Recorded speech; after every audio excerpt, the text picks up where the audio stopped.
So, we're gonna go ahead with the book. I know it's gonna be a good one, it's gonna be a cool one, I'm looking forward to it, and it's gonna be, again, somewhat something that's more philosophical than something else, which I think is something pretty cool, because philosophy, as I've actually also kind of found out relatively lately, to be honest, is something that's pretty valuable. But I'm gonna talk about it after the intro, because there is always the motherfucking.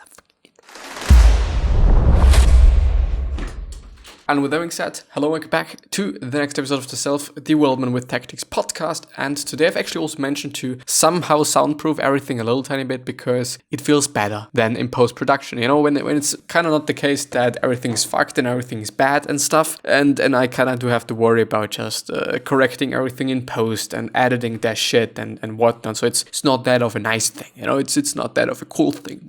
But yeah, anyway, what I was wanted to say, or what I was willing to say, is that I lately came to the conclusion, and lately might mean like, I don't know, a month ago or something, that those philosophers and those philosophical works, I'd say as well, there's quite not really something specifically, maybe the whole stoicism thing, maybe this is something that opened my, quote unquote, opened my eyes there, but I really do have to say that they're just thinking about things that are really truly important. Whether it is actually about just some quite typical philosophical things as, okay, what life is, and just should you hurt a tree, is this like then murder or something like that? But also on the other hand, it is as well about communication, just communication theory, which is, I think, at least at my point of view, also based on a lot of philosophical things, because maybe it's just the thinking part that I like about it. Maybe it's just the thinking part about just all those things that we are surrounding ourselves with, or that we are surrounded with, whether it is, other people, whether it is just how people act, how people communicate, how people do something, or it is something completely else, like just life in general, like the things that we're using, just other technical things, the internet. There might also be some philosophical thoughts on that as well, comparing it to just other ways of communication or other ways of transferring information, maybe as well, So I do really believe that it is something that's pretty important, pretty cool. And yeah, anyway, we're gonna go ahead with the book, The Antidote, Happiness for People Who Can't Stand Positive Thinking, by Oliver Burkeman. I should actually kind of look him up, because I'm low-key interested in what he's doing and what he's and actually a little bit of his background, kinda. So because I believe that it is always something that's quite nice to see and quite nice to know, so that I can maybe even understand more why he's talking about some things. Because if you know that a person has certain things happening in his or her life, then you really can understand and also kind of connect it to other thoughts and build other thoughts around that. So it's definitely a pretty cool thing. And I've actually taken some time out of my day-to-day to just look up where I've stopped yesterday, and I think it's been actually a really good decision, because I wouldn't have been able to just remember that by now, I think, but I'm not quite sure. But I actually do not want to mark anything. So if your strategy, and I'm gonna read, by the way, if your strategy for happiness depends on bending circumstances to your will, this is terrible news. The best you can do is to pray that not at all. What? The best you can do is to pray that not all that much will go wrong, and try to distract yourself when it does. And I also gotta have to say, like, if you're doing this, I don't want to say like, okay, you're completely doomed, you're like fucked, you can't do anything against it and shit. Like, it's definitely not the case. But, and I'm willing to repeat it, if your strategy for happiness depends on bending circumstances to your will, which means that whatever is happening, that you just kind of see what you want to see, basically. I think it is truly like a pretty good way to stay unhappy or be unhappy, because even though, like, as I'm thinking about it, if this is just a way for you to, it's a little bit of a difficult thing. And this is also a part that I really like about those philosophical questions. But I believe, and I guess that the bubble is gonna burst someday. If you just always and constantly think, okay, everything is alright, everything is nice, everything is just fine as it is, even though it is not, but you're just really kind of trying to influence and pursue yourself that you actually think that is the case, then,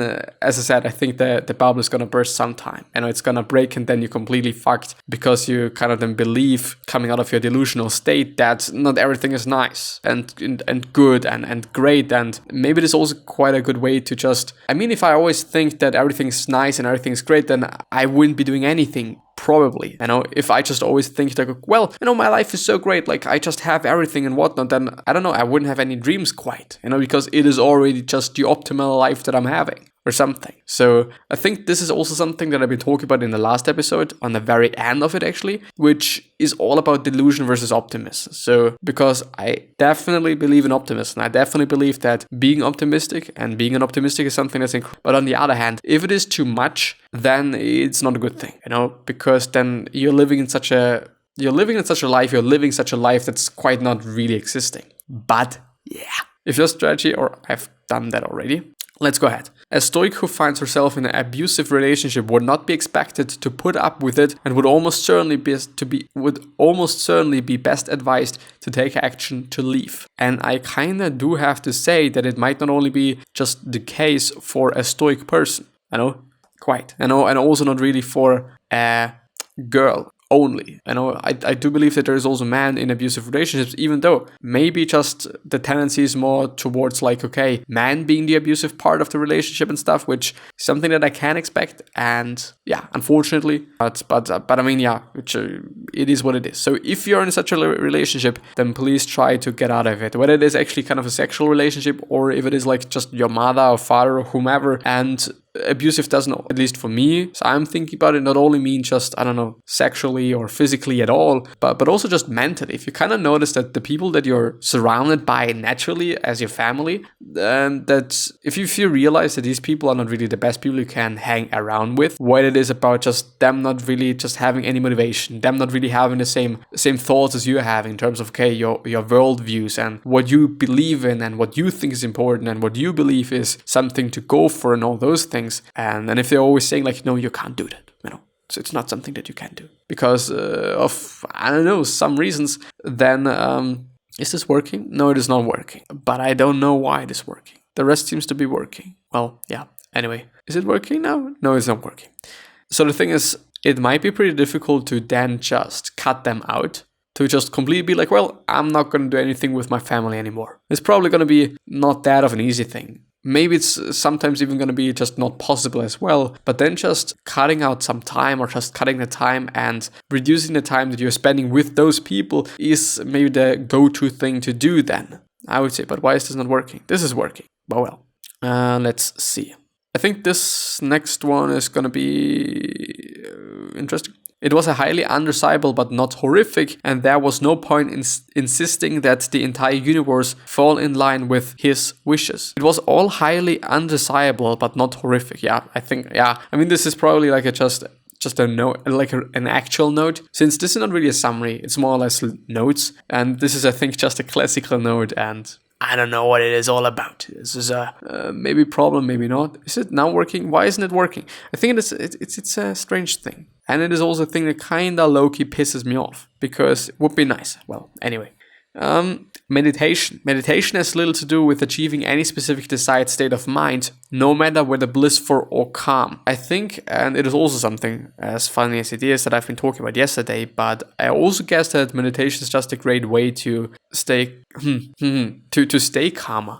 I don't know what he's really referring to, since he's saying to achieve any specific desired state of mind, no matter whether blissful or calm. Because I do think it is a good thing and a nice thing about meditation that we can indeed get to such a state, which is... Is it easy or is it difficult? Well, I think of course it depends on how long you're doing it, but I think if you're just used to it and if you know it and if you've done it before, then it's gonna be fine, I guess. You're gonna be fine as well, but this is gonna take some time. Like the first few days, maybe months or something, it's going to be a relatively difficult thing to do, because sitting around and doing nothing is really not necessarily something that we are just not supposed to do, but we are just doing. Nobody's just sitting around and watching paint dry. It's not really something that we do. To live non-attached, is attachedly actually a word? I didn't know that. To live non-attachedly is to feel impulses, think thoughts, and experience life without becoming hooked by mental narratives about how things, quote-unquote, should be, or should never be, or should remain forever. The perfectly non-attached Buddhist would be simply calmly present and non-judgmentally aware. Yeah, I'll say so. And I think it is very important to point out non-judgmentally. I do want to point it out, and it's still not working. I do want to point it out because if you're always judging yourself by whatever the fuck you're doing and for whatever the fuck you're doing, I think your life is not going to be that of a good one. because of course you can, and it might also be something that some people are defaulting into, but it is a pretty fucked up thing if you think about it. Like, especially when you're already doing something wrong. You're doing something wrong, and then you kind of just, I don't know, judge yourself for that and making it even worse and stuff. So it's like, yeah, it's a difficult thing. It is a fucked up thing indeed, actually, kind of. Yeah. Let's move on. The next one. I'm sorry. Well, actually, no, let's actually do that, The question of today is, what narratives, what stories are you telling yourself that are not really good for yourself? Because there's a lot of things that we're telling ourselves. Like, there's really a ton of things that we're telling ourselves, whether it is like, and it doesn't necessarily have to be something that we're consciously telling ourselves. But I think it just starts with not being pretty confident in whatever the fuck you're doing, which, as I've also thinking about it, or as I've been thinking about it, and as I've also been like just philosophical about it, I do think that we are not naturally... we are naturally confident. Like, you do assume, if you're just having a look at a baby and stuff, like, they just do shit. They don't give a fuck. They also just certainly don't give a fuck about other people. Like, the only thing that they're thinking about certainly is themselves, just especially in the very early stages. But I think, this just makes sense.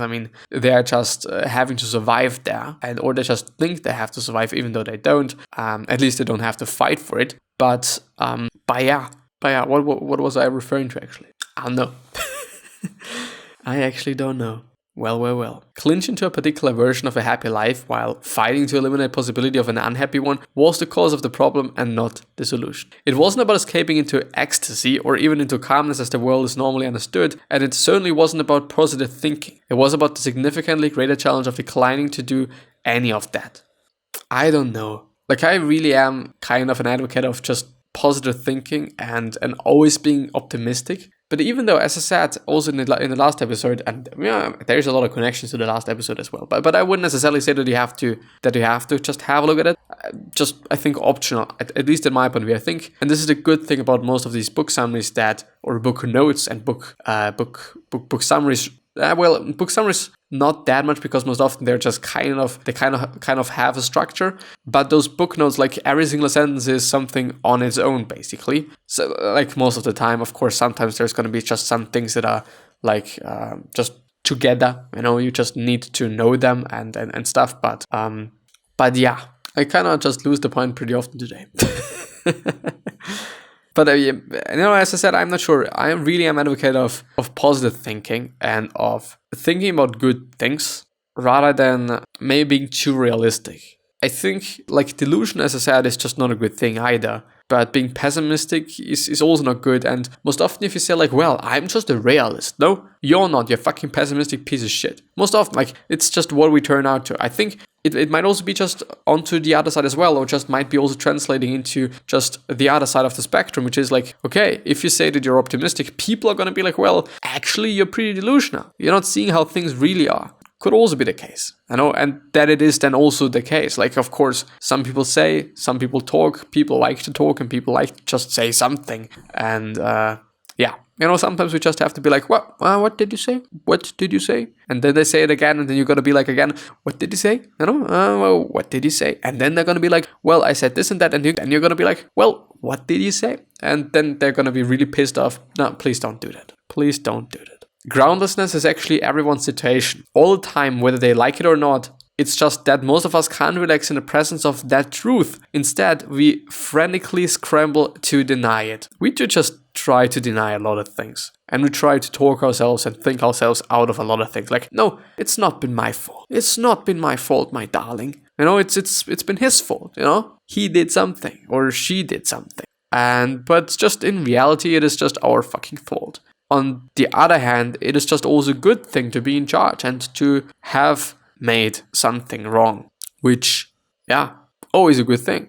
So just actually per se doing something wrong, not necessarily, but that you're in charge and that you don't have to wait till somebody else just does something is an amazing thing. Like, and it is also something that I've seen, like, I just don't want to be in charge. Like, I kind of low-key have to be in charge.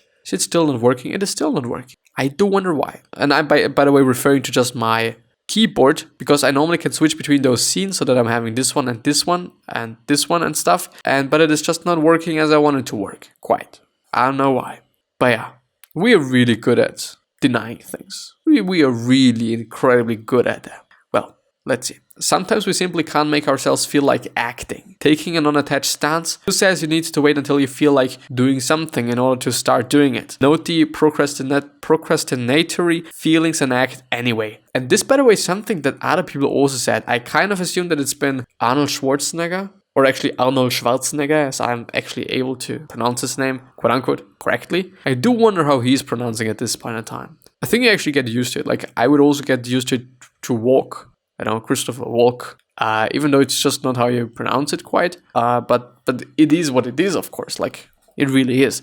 On the other hand, I gotta have to say so, yeah. I mean, if you always constantly try to wait till you, quote unquote, feel about doing something, I don't know. I don't know if the time is even gonna come. I know this is like, don't do that. Don't do that. And I think it is actually a pretty good point to end the episode there. So I wish you the best. I wish you the best health, happiness, and also success. And also hope that you're going to remind yourself and you're going to be remembered. Basically means your legacy basically means just being a nice person, then being remembered as a nice person. And that being said, gonna see you the next time. The 3 questions that I'm having for you are: why are you here? What are you trying to change? And what is bothering you the most?